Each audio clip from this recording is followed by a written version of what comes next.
Salut, j'espère que vous allez bien et surtout que vos lectures sont belles et révolutionnaires. Vous l'aurez donc compris dans le titre de la vidéo. Aujourd'hui, j'aimerais vous parler de mes dernières lectures ou encore mes lectures du mois de septembre. J'avoue qu'en septembre, j'ai quand même un peu lu, mais j'ai beaucoup lu les messages du camp de la Fondation et du camp des agneaux. Donc, c'est les camps qui se sont tenus à Koumé-Bertoir, au quartier général de la communauté missionnaire chrétienne internationale à Angers. Et je veux préciser que ces camps-là, vous pouvez les avoir gratuitement en version électronique via le lien que vous allez trouver en bas de description. Tous les livres que je vais présenter sur cette chaîne sont disponibles à la bibliothèque pour la conquête du monde. Je vous mettrai le lien de notre site en bas de description. Et si vous voulez aussi en connaître plus au sujet du camp, au sujet des camps, je vous invite à aller regarder la chaîne Recap Camp. Je vous mettrai aussi le lien en bas de description. Bon, et ça fait déjà beaucoup de liens. Donc, je vais donc vous présenter brièvement les livres que j'ai lus durant le mois de septembre 2024. Le premier livre que je vais vous présenter, c'est 100 Signs Divine. 100 Signs Divine, en fait, il est écrit par John G. Morris. C'est un grand docteur et un expert dans la théorie de la science contre la religion. Vous connaissez ce fameux débat. Est-ce que la Terre a été créée par Dieu? Non, la Terre n'a pas été créée par Dieu pour X ou bien Y raison. Oui, la Terre a été créée par Dieu pour X ou bien Y raison. Donc, dans ce livre, se basant sur la nature, l'auteur nous donne 101 citations qui nous montrent les traces de Dieu dans la nature. En fait, c'est comme David, quand il dit que quand je regarde la terre et les étoiles que tu as créées, en fait, il nous montre dans ce livre des faits scientifiques qui prouvent que Dieu est à l'origine de la création. C'est un tout petit livre, comme vous pouvez le voir, sans une citation. Je vous recommande un tout petit livre. Le prochain livre que je vais vous présenter, c'est le livre To My Son, écrit par Bear Reese. En fait, c'est un petit livre, c'est un papa qui écrit un livre pour donner des conseils à ses enfants. Donc, je peux dire que ce livre peut être lu à partir de l'âge de 8 ans, de 8 à 12 ans. Hein. Il se lit relativement très vite et facilement, mais c'est un papa qui donne des conseils à ses enfants et le livre est facile et digeste. Des tout petits conseils que vous pouvez donner à vos enfants. En fait, le monsieur en question, c'est un chrétien, un coach motivationnel et un conférencier. Donc, j'ai lu son livre. Bon, il n'y avait vraiment pas de... Je ne sais pas si c'est parce que je suis adulte, mais j'ai vraiment... Bon, les conseils sont... C'est des conseils pour des enfants.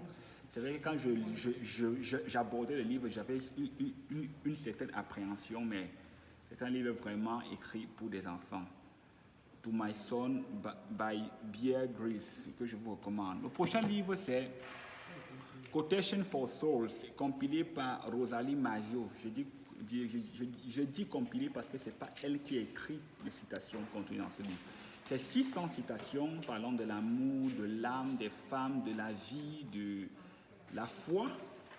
Elle a juste réuni 600 citations venant d'auteurs différents. Bon, j'avoue que pas que j'ai été déçu, mais je dirais que j'ai moins aimé le livre parce que je ne me suis vraiment pas retrouvé. Il y a beaucoup d'auteurs, peut-être que je ne connais pas. Et quand elle parlait de certains thèmes, je me serais attendu qu'elle présente les auteurs phares concernant les thèmes en question. Mais bon, elle a parlé de beaucoup d'auteurs que je ne connaissais pas. 600 citations sur différents thèmes de la vie et de la vie chrétienne. Et compilé par Rosalie Maggio. Le prochain livre que je vais vous présenter, ce sont des citations de Uncle Benz. Uncle Benz qui était un poète et un enseignant. Ici, dans ce livre, Benjamin Reed de John a réuni des citations de Uncle Benz sur 27 pages. J'avoue que c'est très intéressant parce que chaque page est unique en son genre. Il faut regarder un peu. Mais je l'ai trouvé plus riche que celui de Rosalie Maggio parce que les citations en réalité sont profondes et vraiment on rencontre... En fait, elles sont plus révolutionnaires. Par exemple, je vous lis une citation de la page 35. Study the Bible to be wise, believe it to be safe, practice it to be holy. Moi, j'ai beaucoup aimé. When the Bible speaks, discussion is useless. When the Bible is silent, discussion ends. Bon, celui-ci, j'ai beaucoup aimé. Je vous présenterai les chroniques sur ma page Facebook, les lectures de Nick. Un autre livre que j'ai lu ce mois, c'est le livre Face to Face with Jesus. En fait, c'est l'histoire de Sama Habib. Sama Habib, est une ancienne musulmane. Ce que je sais, c'est que son pays, c'est en Asie du Sud-Est. Je comprends qu'elle n'ait pas voulu donner son pays parce qu'elle veut protéger les autres chrétiens qui y sont. En fait, son pays a traversé une période de guerre. Et pendant la période de guerre, puisqu'elle était une femme, en fait, une jeune fille, une adolescente même à l'époque, je pense qu'elle avait 14 ans environ, pour se protéger, son père l'a envoyé faire des cours d'arts martiaux, c'est-à-dire qu'elle faisait des cours de judo, je pense bien. Et gloire à Dieu, vraiment j'ai été étonné de savoir que son prof de judo en réalité était un croyant. Donc son prof de judo a utilisé les arts martiaux pour leur prêcher l'évangile. Bon, pendant les cours d'arts martiaux, c'est comme ça qu'elle se convertit. Elle qui était musulmane, et on lui donne un Nouveau Testament. Elle avait une faim de Dieu. Elle a lu son Nouveau Testament. Elle a converti d'abord sa sœur à Christ. Elle a converti une autre amie à Christ. Elles ont commencé à fréquenter l'église, aller au groupe d'études bibliques, jeûner même. Elles ont fait tellement de progrès spirituel. Elles faisaient des sorties d'évangélisation.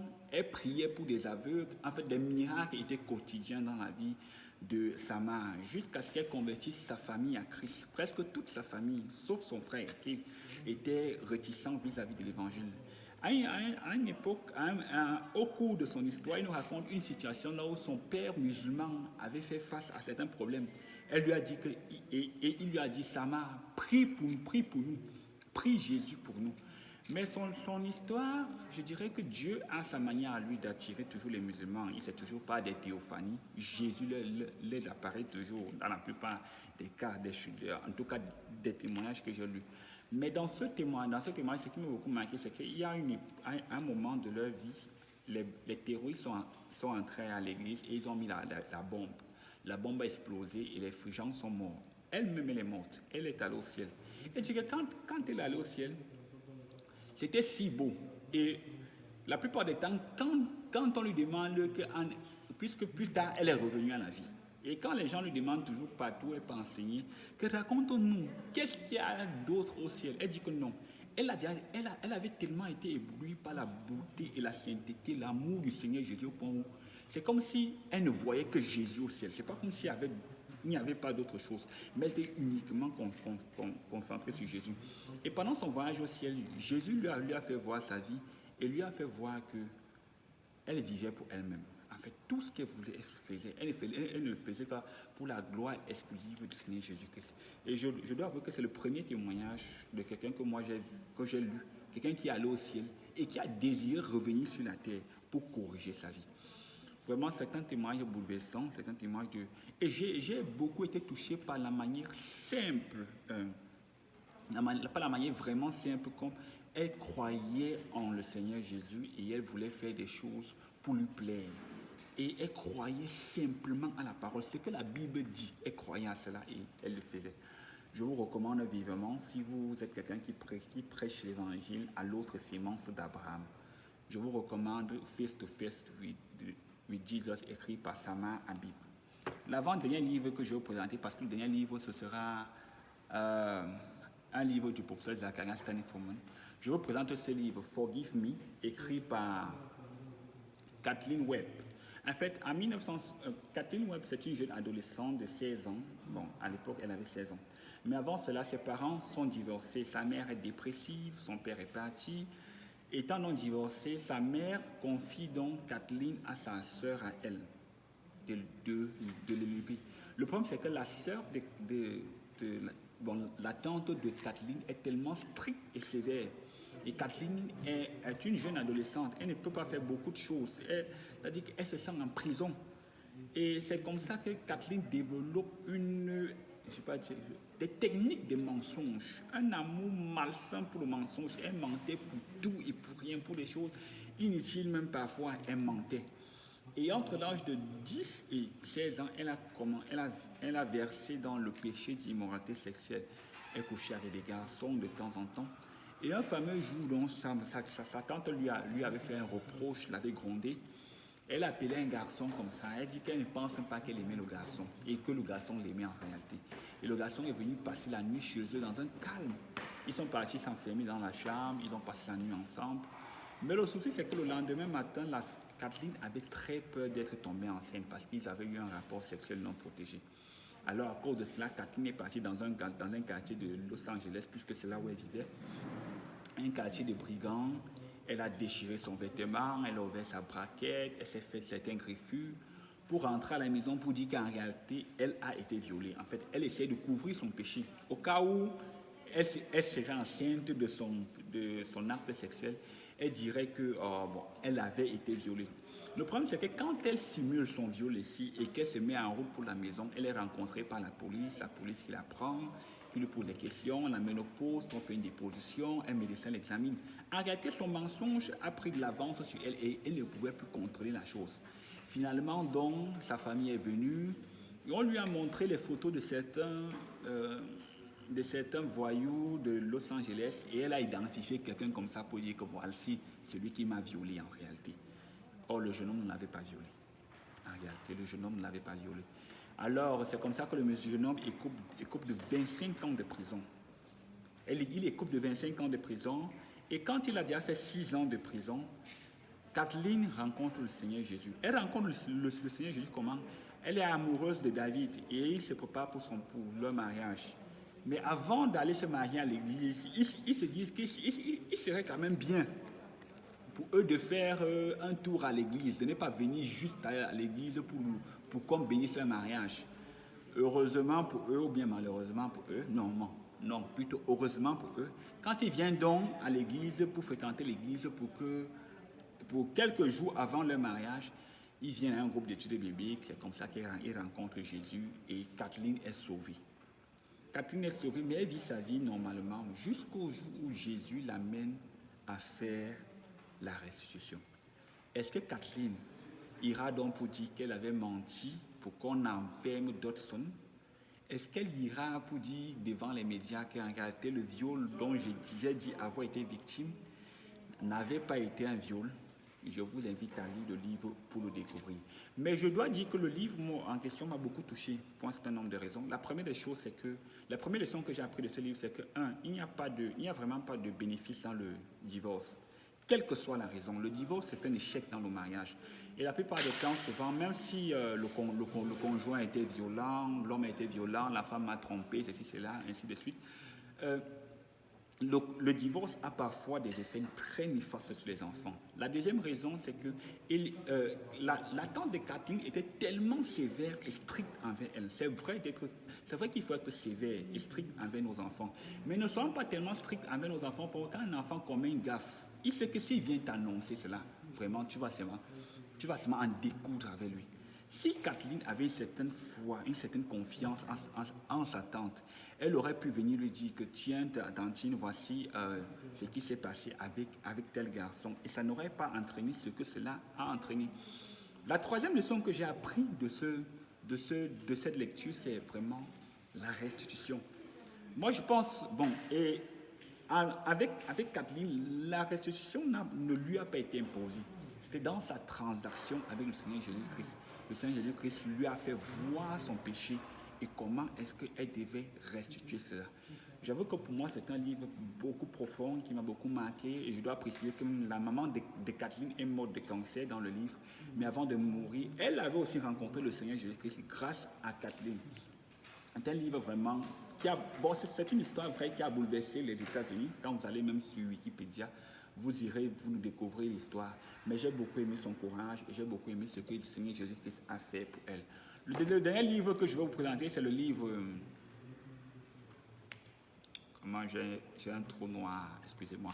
Le dernier livre que je vais vous présenter, c'est le livre le ministère de la supplication, qui est un livre écrit par le professeur Zacharias Kanefoman. C'est le dernier livre que j'ai lu cette année, ce mois, de septembre. En fait, j'ai déjà parlé de ce livre ici la dernière fois quand je parlais de la vidéo. Ce livre m'a fait génie. Je le présentais, en fait.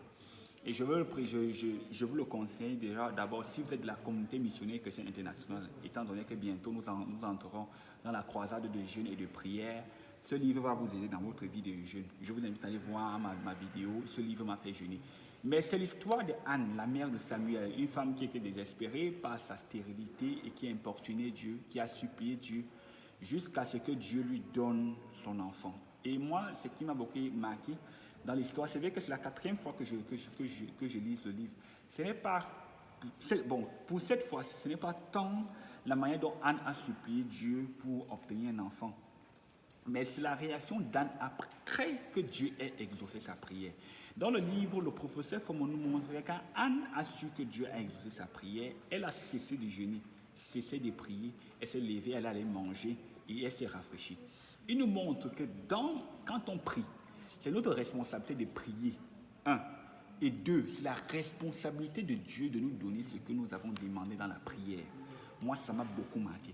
Il y a parfois, on prie, et il dit que la foi précède la vue. La Bible dit que quand tu demandes, il faut croire, alors tu vas voir. C'est-à-dire que tu demandes, tu reçois cela par la foi, tu crois que tu as reçu. Et ce n'est qu'après cela que tu pourras entrer en possession de ce que tu as demandé. Une autre chose qui m'a beaucoup marqué dans ce livre, c'est que Anne avait fait un vœu à Dieu. Dieu, si tu me donnes un enfant, je vais te le consacrer. Dans ce livre, le professeur Fomon nous enseigne sur ce que c'est que les vœux. Il nous montre comment un croyant devrait traiter les vœux qu'il a fait à Dieu. J'ai beaucoup été marqué parce qu'il nous ouvre son cœur dans ce livre et il nous montre les vœux que lui-même il a fait. Il y a un vœu qui m'a particulièrement marqué. Il dit « Je ne réussirai pas seul ». C'est-à-dire que le professeur Fomon dans son livre s'engage à prendre d'autres personnes pour travailler avec lui pour réussir ensemble. Est-ce que ce n'est pas la meilleure des choses? Est-ce que ce n'est pas bien que quand tu as quelque chose de bien à faire, tu invites d'autres frères pour partager le succès et la gloire que ce que tu veux faire va t'apporter? Moi, ça m'a beaucoup marqué. Et dans ce que Dieu m'a appelé à faire, quelque part, je me suis dit qu'il faut que j'amène d'autres personnes pour qu'ensemble nous puissions réussir. Il faut que j'aide d'autres personnes dans leur domaine pour qu'eux aussi, ils puissent réussir. Le ministère de la supplication écrit par le professeur Zacharias Tanefon. C'était donc tout pour cette vidéo. J'espère n'avoir pas été très long. Rendez-vous dans la semaine prochaine pour une nouvelle vidéo. En attendant, que le Seigneur nous bénisse et surtout que vos lectures soient belles et révolutionnaires. Merci.